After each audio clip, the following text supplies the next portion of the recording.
경제 이슈 알아보는 이코노미 클럽 시간입니다. 오늘 함께해 주실 분은요. 시투연구소의 이야기꾼 대표님 모셨습니다. 대표님 어서 오세요. 네, 그러면 오늘은 대표님과 함께 어떤 주제를 살펴보게 될지 주제부터 함께 만나보겠습니다. 네, 오늘 주제입니다. 바로 초단기 조정의 원인은 금리 인하에 대해서 엇갈린 반응이 나온 이유에 대해서 저희 자세하게 파고 들어가 보겠습니다. 시장에 대한 이야기인데요. 일단 대표님 그러면 최근에 통화라든지 채권, 주식, 상품, 부동산까지 5대 자산의 최근 동향부터 좀 살펴주세요. 일단 제가 매주 나오는 사람이 아니기 네. 때문에 이 두 달에 한 번 정도 나오잖아요. 그래서 작년 중반부터 일관되게 계속 말씀드렸던 걸 한번 복기를 하고 진행을 할게요. 세 가지를 항상 말씀드려 왔는데 첫 번째, 주식 시장의 상승 추세를 의심하지 말지어다라고 말씀드렸죠. 네. 그래서 그 부분들에 대해서는 계속 진행이 되고 있고 지금 현재 초단기 조정이 4월 초부터 진행되고 있고 지금 5대 자산이 어떻게 수축되고 있는지 말씀을 드리겠지만 단기 추세, 그러니까 2, 3년 정도의 단기 추세를 볼 때는 상승장이 여전히 진행되고 있다는 사실을 잊지 않으셨으면 좋겠고요. 두 번째는 연준은 엔간해서는 금리를 인하할 수가 없을 것이다라고 작년 중반부터 계속 말씀을 드렸어요. 네. 왜냐하면 그 월가 격언을 제가 계속 올 때마다 말씀을 드리는 게 있잖아요. 그래서 연준은 무언가 무너지기 전까지 긴축을 멈추지 않는다. 항상 말씀드렸고 지금 또 제자리로 가고 있어요. 네네. 제자리를 가고 있고 이것도 조금 이따 더 말씀을 드릴게요. 세 번째 작년 중반 이후에 또 말씀드린 게 뭐냐면 2차 전지의 시대가 가고 반도체 시대가 온다라고 말씀을 드렸죠. 이것도 이제 조금 이따 말씀을 드리겠지만 지금 보면 아직도 개인 투자자분들은 이제 2차 전지의 미련을 못 버리고 있어요. 지금도 매수하고 있고, 근데 이미 작년 중반에 다 끝났거든요. 네. 끝났는데도 지금 아직도 그런 상황이고, 반도체 대비 지금 주가 차별화가 점점 심해지고 있는데도, 이렇게 지금 되고 있어요. 그래서 제가 볼 때 이런 게 내년에 그 개인 투자자가 반도체 들어오면서 반도체 주가 정점이 나올 것 같아요. 그렇군요. 네, 세 가지 이야기를 계속 또 말씀을 주셨는데요. 오늘 반가워하시는 분들이 채팅창에도 좀 있으시네요. 시장의 상승 추세를 의심하지 말자. 그리고 두 번째로는 금리나 당분간은 못한다. 그리고 반도체 시대를 또 강조를 주셨습니다. 그렇다면 최근에 좀 증시의 흔들림도 있고 오늘장은 상승하기도 하는데 이런 흐름들을 좀 어떻게 저희는 해석을 해봐야 될까요, 대표님? 일단 지금 초단기 조정이 진행 중이니까 그 원인에 대해서 좀 봐야겠죠. 네. 그 자산 시장은 크든 작든 수축과 팽창을 반복하게 돼 있어요. 그러니까 상승장은 그 상승장 기간 내내 팽창을 하는 게 아니고 수축보다 팽창이 빈도와 폭이 큰 거예요. 네. 하락장은 반대로 팽창보다 수축이 빈도와 폭이 큰 거고. 그래서 상승장에서도 팽창하는 구간이만 있는 게 아니라 수축하는 구간도 있고 하락장에서도 팽창하는 구간이 있어요. 뭐 예를 들어 가지고 물을 내비두면 이제 증발이 되잖아요. 이 증발을 낼 때 이 액체가 기체로 기화만 되느냐. 그게 사실은 아니거든요. 물 표면에서는 액체가 기체로 기화도 되지만 기체가 액체로 액화되기도 해요. 네. 그게 계속 왔다 갔다 하는데 기화되는 게 더 많기 때문에 증발을 하는 거예요. 그래서 이런 것들이 이제 그 모든 물리 법칙의 기본적인 네이처고요. 근데 중요한 건 지금 이제 초단기 조정이라는 거. 그래서 네. 전체 상승 장은 유지된 상태에서 초단기 조정만 진행 중이다. 왜냐하면 지금 시스템 위기는 하나도 없어요. 그러니까 5대 자산 중에 너무 과도한 상승으로 인한 수축 현상이 발생되었을 뿐이지 네. 지금은 상승장 중에는 계속 진행되고 있다는 점을 잊지 않으셨으면 좋겠고요. 네. 일단 그러면 어떻게 됐냐. 초단기 조정 전에 무슨 일이 있었냐. 이미 3월부터 조짐이 다 있었다. 일단 주식시장에서 가장 악재는 뭐냐? 지나치게 가격이 상승하는 거예요. 네. 이거는 뭐 망고의 진리이기 때문에 작년 11월부터 올해 3월까지 좀 지나치게 오래 상승을 했죠. 이건 뭐 그냥 제 느낌이 아니라 통계상 그래요. 통계상 이렇게 5개월 동안 한 번도 쉬지 않고 상승하는 게 그다지 많지가 않습니다. 그러니까 지난 120년 동안 미국 역사상. 그런 상황에서 언제 지금 조정이 와도 별로 이상하지 않은 상황에서 3월부터 이미 조짐이 있었다는 거죠. 먼저 위험 자산에 최근에 대표되고 있는 것도 이제 나스닥, 네. 엔비디아, 그다음에 비트코인 등을 들 수가 있는데 이미 3월부터 박스권을 형성하기 시작했어요. 네네. 그러니까 3월 중순 이후에 더 이상 상승을 못하고 박스권을 형성하고 있었다. 자, 두 번째는 이제 5대 자산은 이렇게 되잖아요. 달러, 채권, 주식, 상품, 부동산이잖아요. 네. 이 중에 3월 중순부터 달러 강세와 유가 상승이 시작이 됐어요. 그 다음에 4월 초부터는 장기채 금리가 이제 급등하기 시작했고, 네. 주식 그러니까 S&P 500 지수가 더 이상 상승을 하지 않고 하락을 하려고 조짐을 보였으며, 선물 옵션에서 매도 포지션이 늘어나는 거를 볼 수 있는 빅스 지수가 4월 초부터 급등하기 시작했다. 네. 그러니까 이미 4월 초 조정이 시작되기 전에 충분히 시장은 알려줬어요. 이제 나는 조금 수축을 할 거니까 대비를 해라라고 말씀드렸고, 근데 이러한 상황은 사실 작년에도 초단기 조정이 있었죠. 네, 작년에도 그렇죠. 예. 8월부터 10월까지 있었어요. 그때도 똑같았어요. 그때도 이제 이거는 이제 뉴스기사에서 보통 이제 세 가지 정도로 단순화해서 말씀을 하시죠. 이제 3고라고, 3고로 해서 고달러, 고금리, 고유가라고 보통 얘기하는데, 작년 8월에서 10월 사이에도 똑같은 현상이 발생됐고, 이번 4월도 지금 똑같은 현상이 발생되는 것 뿐이에요. 그래서, 그다지 이렇게 우려할 만한 상황은 아니고, 네. 지나치게 팽창을 많이 했기 때문에 잠시 수축을 하는 것이다라고 생각하면 되고, 이런 것들이 좀 더 기름을 부은 사건이 하나 있었던 게 뭐냐면 이제 4월에 미국의 IRA 소득세 납부 구간이 있어요. 네. 일반적으로 소득세 납부 구간은 일시적으로 미국의 유동성을 축소시키는 역할을 합니다. 네. 그래서 통상 이제 개인이나 개인 사업자들은 이제 세금을 내기 위해서 항상 현금을 보유하는 게 아니잖아요. 그래서 주식을 팔아야 되고 채권을 팔아야 되고 뭐 MMF를 팔거나 뭐 CD를 팔거나 해야 되는데, 뭐 MMF를 팔게 되면 단기 채권과 영래포를 같이 팔게 돼요. 그럼 기본적으로 일반적으로 영래포 자금이 이제 줄어들면 시중의 유동성이 늘어나는 효과인데, 세금 구간에서는 그게 유동성을 늘리지 못하고 즉각적으로 미국 재무부 TJ 계좌로 빨려 들어가기 때문에 네. 유동성이 감소하는 효과를 내요. 그게 지금 4월 15일 날 끝났기 때문에 지금 4월까지, 3월, 4월의 상황이에요. 근데 이제 5월부터는 조금 달라질 거라는 거죠. 5월, 일단 소득세 납부 구간이 이제 끝나고, 네. 끝나가고 있고, 5월부터는 무슨 일이 있냐면, 작년 중반에 이제 미국 공화당과 민주당이 서로 합의를 했죠. 그래서 부채 한도 합의를 한 거에 의하면 올해 2분기부터 미국 재무부가 부채 예산을 줄여야 돼요. 네. 그래서 현재 지금 9천억 불 정도, 9,500억 불인가 400억 불 그 정도 되는 TJ 계좌를 6월 말까지 7,500억 불로 줄여야 됩니다. 그러면 앞으로 5월, 6월 열심히 1,700억 불 정도 TJ 계좌를 줄여야 되고, 그만큼 시장의 유동성이 퍼진다는 얘기예요.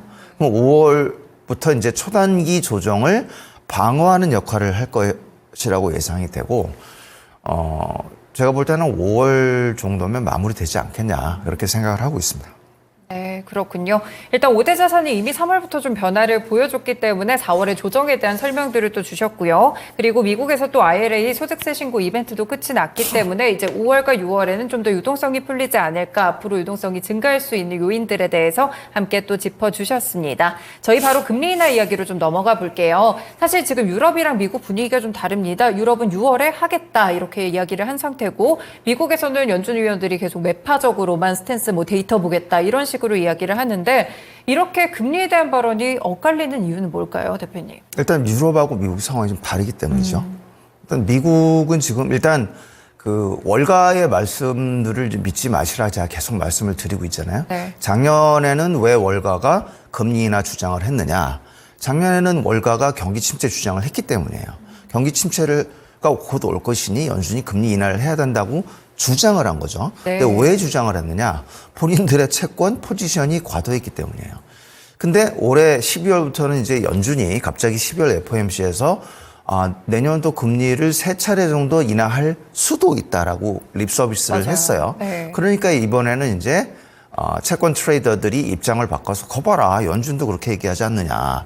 근데 우리는 그 정도가 아니라 한 6번, 7번까지도 할 수 있다라고 그랬죠.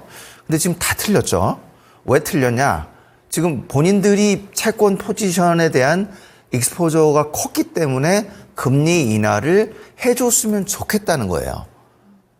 자기가 열심히 분석을 해봤는데 앞으로 채권 금리는 하락할 수밖에 없다가 아니고 내가 좀 돈을 벌어야 될 테니 연준 네가 좀 금리를 내려달라라는 거거든요. 그럼 당연히 전망이 아닌 거죠. 그리고 재밌는 거는 지금 지난주, 지지난주에 월가에서 채권 투매가 나왔어요. 2주 동안 채권 매도가 역대급으로 나왔습니다. 이 말은 뭐냐면 이제 더 이상 장기채 금리 상승으로 인한 그 채권 그 평가 하락을 더 이상 견딜 수 없어 이제 손절매가 들어가기 시작한 거예요. 그럼 이 말은 뭐냐? 앞으로 월가는 금리 인하 주장을 별로 하지 않을 거예요. 왜냐하면 본인들이 다 팔았으니까. 자, 이게 굉장히 순진하게 생각하시면 안 됩니다. 그 월가의 입장이 그렇다는 걸 먼저 생각을 하셔야 되고, 그럼 그냥 거시경제 측면에서 연준이 금리 인하를 하려면 어떤 상황이 와야 되느냐. 맨날 말씀드리는 거 있잖아요. 무언가 무너지기 전까지는 긴축을 멈추지 않는다. 무언가 무너진다는 게 뭔가요? 신용 경색이 생겨야 돼요. 신용 경색이 생기려면 은행권 지준이 줄고 영래포 뭐 오버슈팅이 나오거나 이런 금리 발작이 일어나거나 신용금리 스프레드가 급등을 하거나 뭐 은행 대출 태도가 완고해지거나 뭐 이런 현상들이 나타나야 되는데 단 하나도 나타나는 게 없어요. 그리고 거시경제 측면, 그러니까 경기 측면에서 봤을 때도 연준이 금리를 인하하려면 그 맨날 하는 말 있잖아요. 그 금리 목표 2%에 가려는 확실한 증거가 있어야 된다. 그다음에 경기가 둔화돼야 된다. 뭐 이런 게 있는데 지금 CPI가 어디서 바닥을 만들고 있습니까? 3%대 중반에서 만들고 있어요. 못 내려가고 있어요. 지금 3월에 처음으로 연준이 가장 선호하는 물가 지표인 코어 PC가 이제 그 2.8% 내려갔어요. 그러니까 2%까지 가려면 많은 시간이 필요하다. 실업률도 조금 상승하려다가 3월에 다시 3.8%로 내려왔죠. GDP 성장률도 지금 뭐 작년 그 4분기만 해도 월가가 뭐라고 그랬습니까? 올해 1, 2분기 마이너스 성장률로 나올 거라고 얘기했죠. 근데 지금 1분기에도 2.8% 나올 거다고 지금 애틀랜타 연준에서 전망을 하고 있고, 지금 미국도 3월부터 경기 확장기로 들어가고 있어요. 기업 실적은 계속 증가하고, 그러니까 도저히 금리 인하를 할 수 있는 상황이 아닙니다. 근데 이제 유럽은 좀 달라요. 유럽은 지금 그 CPI가 2%대로 지금 3월에 내려왔어요.